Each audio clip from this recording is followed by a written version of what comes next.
Kanalıma ve mutfağıma hoş geldiniz. Bugün sizlere o kadar güzel bir börek tarifi hazırladım ki böyle lezzetine, çıtırtısına, kolaylığına hayran kalacağınız ve bütün böreklerinizi bu tarifle hazırlayacağınız. Evet, fazla da kıymetli vaktinizi almak istemiyorum. Tarifimin yapılışına geçmek istiyorum. Buyurun, bu güzel tarifimizin yapılışına hep birlikte geçelim. Sizler de beğenecek misiniz? Tarifimize önce hamurumuzu yoğurmakla başlayalım. Kabımın içine 2 bardak ılık suyumu alıyorum. Üzerine 1 tatlı kaşığı da tuz ilave ediyorum. Burada da 5 bardak unum var. Böyle kontrollü bir şekilde ilave edip yoğurmaya başlıyorum.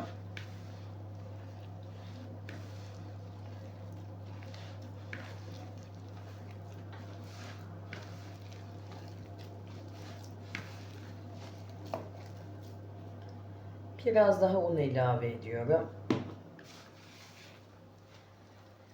Şimdi hamurumu pürüzsüz hale gelinceye kadar yoğuracağım. Kulak memesi yumuşaklığında bir hamur elde edeceğim. Kullandığım un miktarımı da hamurumu yoğurduktan sonra sizlerle paylaşacağım. Evet, hamurumu pürüzsüz hale gelinceye kadar yoğurdum. 5 bardak unumun da 4,5 su bardağını kullandım arkadaşlar. Yine de sizler hamurunuzu yoğururken ununuzu kontrollü kullanın. Çünkü neden derseniz unun kalitesinden kalitesine kullanmış olduğumuz un miktarında değişiklik gösterebiliyor. Şimdi hamurumu hiç dinlendirmeden 20 eşit bezeye böleceğim.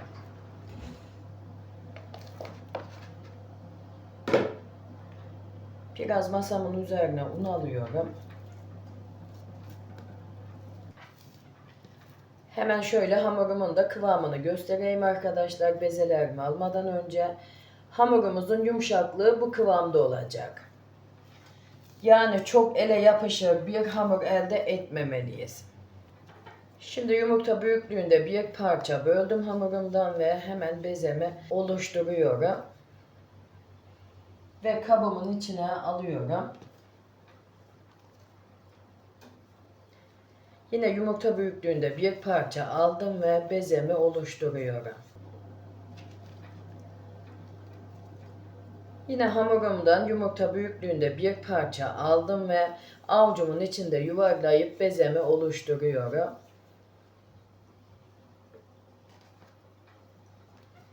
Şimdi hepsini sizlere gösterdiğim gibi bezeler yapıp bitireceğim.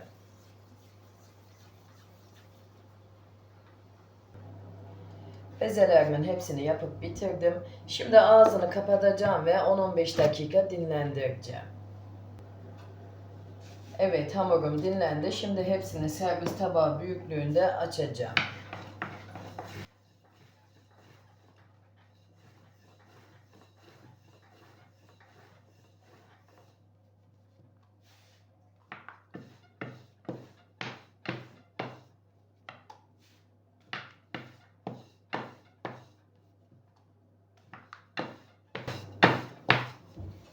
Şimdi yan tarafa alıyorum. Hemen ikinci bezeme aynısı gibi açmaya başlıyorum. Biraz masamın üzerine unluyorum. Biraz da üzerine unluyorum hamurumu.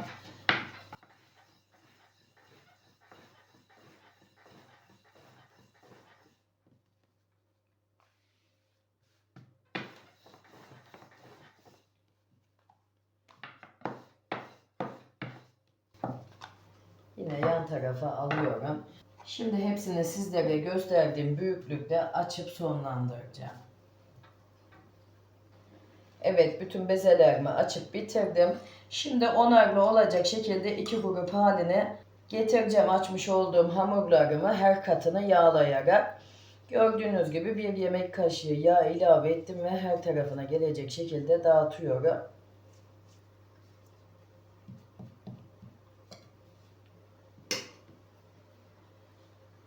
İkinci hamurumu da üzerine alıyorum ve yine 1 yemek kaşığı yağ ilave edip her tarafına gelecek şekilde dağıtıyorum.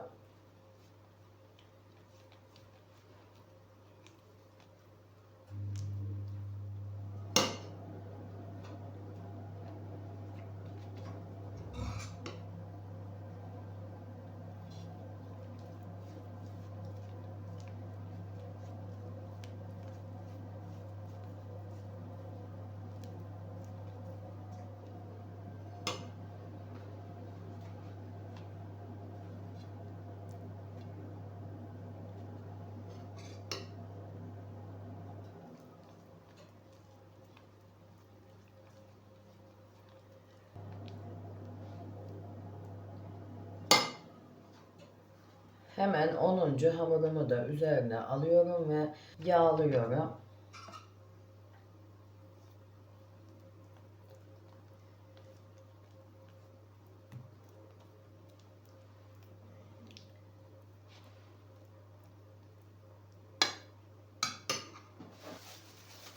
Şimdi arasına bir buzluk poşeti kapatıyorum ve diğer hamurumu da buzluk poşetimin üzerine alıp yağlayacağım.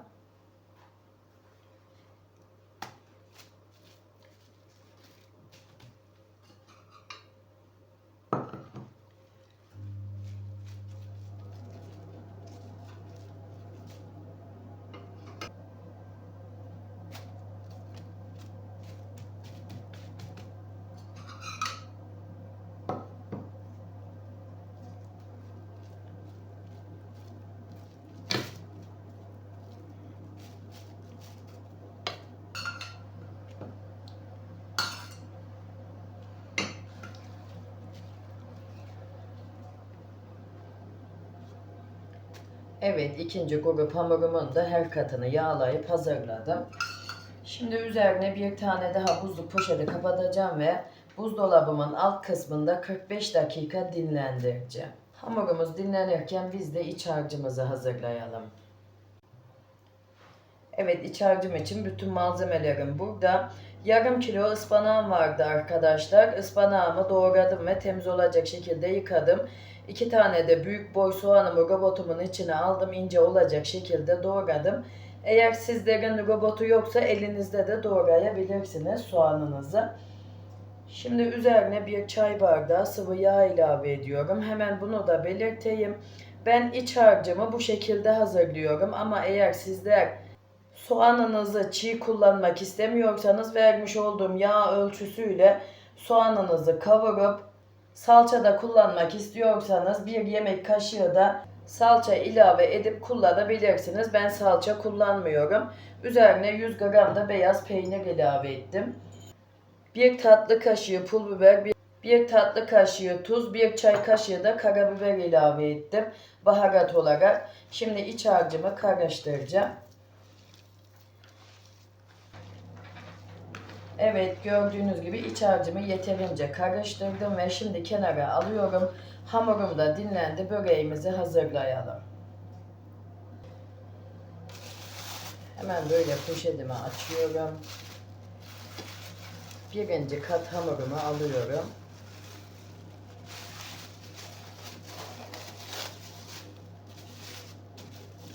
Ve diğerini yan tarafa alıyorum. Birazcık masamın üzerine unluyorum açarken yapışmaması için.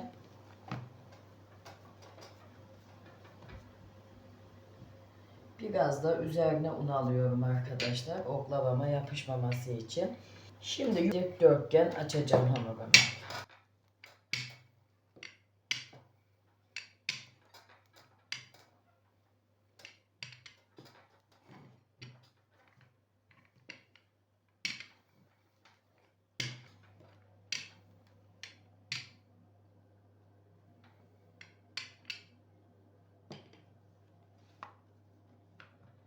Böyle oklavanıza yapışınca birazcık unlayın hamurunuzu arkadaşlar açarken.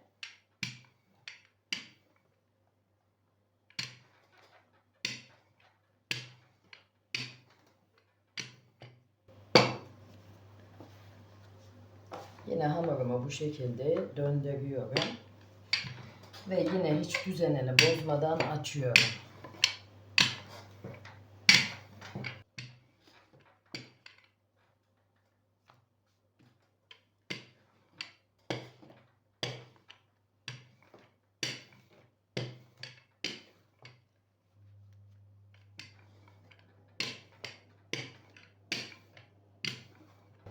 Evet, hamurumu elimden geldiği kadar açıp büyüttüm. Hemen şöyle göstereyim inceliğini de. Hamurumuzun inceliği bu şekilde olacak arkadaşlar. Şimdi hemen hamurumu kesip böreğimin şeklini veriyorum.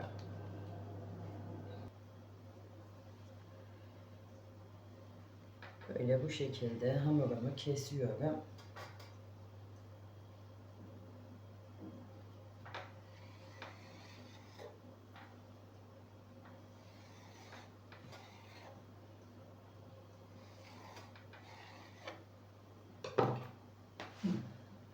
Şimdi iç harcımdan ilave ediyorum.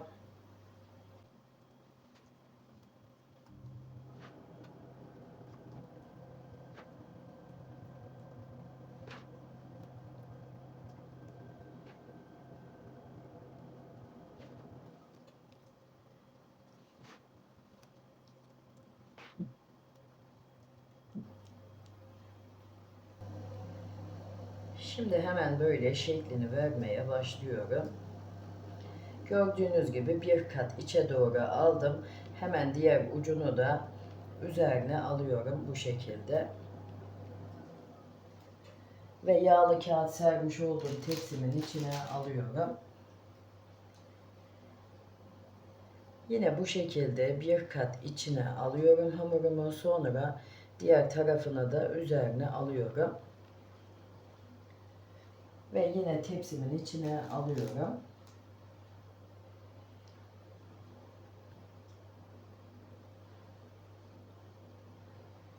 Yine aynısı gibi hazırlıyorum böreğimin şeklini.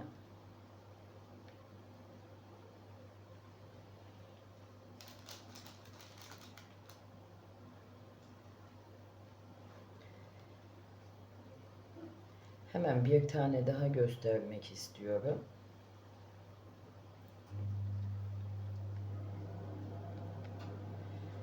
Evet, böreğimizin şekli bu şekilde olacak arkadaşlar.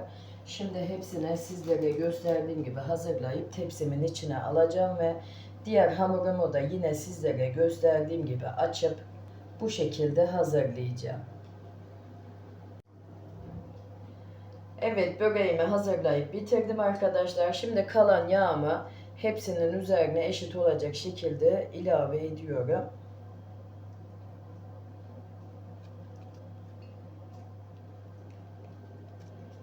Böreğimizi hazırlayana kadar yağımız katılaşıyor. Birazcık ocağınızın üzerine alıp eritebilirsiniz.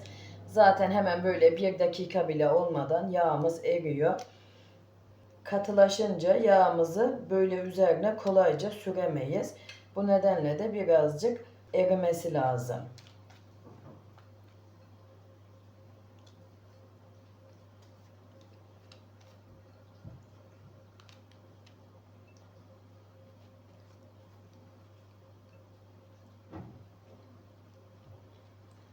Hemen yan taraftaki tepsimin içindeki böreğimin üzerine de yağdan ilave ediyorum ve sonlandıracağım.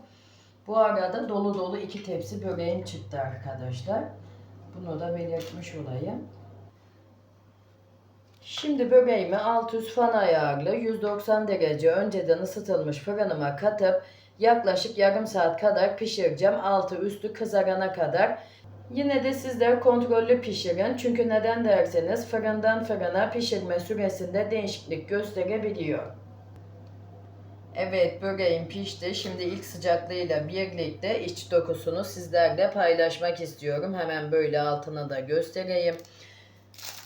Yani bakar mısınız arkadaşlar, böyle çıtır çıtır bir pul pul dökülen börek tarifi oldu. Kesinlikle asla abartmıyorum. Benim çok beğendiğim bir börek tarifi, eminim sizler de çok beğeneceksiniz. İzleyince de göreceksiniz, yapılışı da çok kolay, herkes rahatlıkla yapabilir. Eğer böyle klasik börek tarifleri yapmak istemiyorsanız bu tarifi kesinlikle yapmanızı tavsiye ederim. Hem lezzet olarak hem kolaylık olarak çok güzel bir börek tarifi kesinlikle. Hemen bir de böyle içini açıp göstermek istiyorum. Yani bakar mısınız, sanki milföy gibi içi kat kat dışı çıtır çıtır harika bir börek oldu. Kesinlikle asla abartmıyorum, kendim yaptım diye de söylemiyorum. İnanın ki arkadaşlar, daha önceden denemediğim ve beğenmediğim hiçbir tarifimi de siz değerli takipçilerimle paylaşmıyorum. Bütün tariflerimi gönül rahatlığıyla yapabilirsiniz. Evet, bugünkü tarifimin de sonuna gelmiş bulunuyorum. Umarım beğenirsiniz ve daha güzellerini sizler yaparsınız. Tarifimle alakalı eğer aklınıza takılan sorularınız olursa yorumlar kısmına yazabilirsiniz. Elimden geldiği kadar hızlı cevap vermeye çalışıyorum. Bunu da her tarifimde olduğu gibi belirtmiş olayım. Ve beni buraya kadar da izlediyseniz, hala kanalıma abone değilseniz bir tıkla ücretsiz bir şekilde abone olup bildirim tuşlarınızı açarsanız bundan sonraki gelecekteki bütün tariflerimden de haberdar olursunuz. Ve tariflerimi beğeniyorsanız da sosyal medyalarınızda ve sevdiklerinizle de paylaşabilirsiniz. Kendinize iyi bakın. Allah'a emanet olun. Hoşça kalın.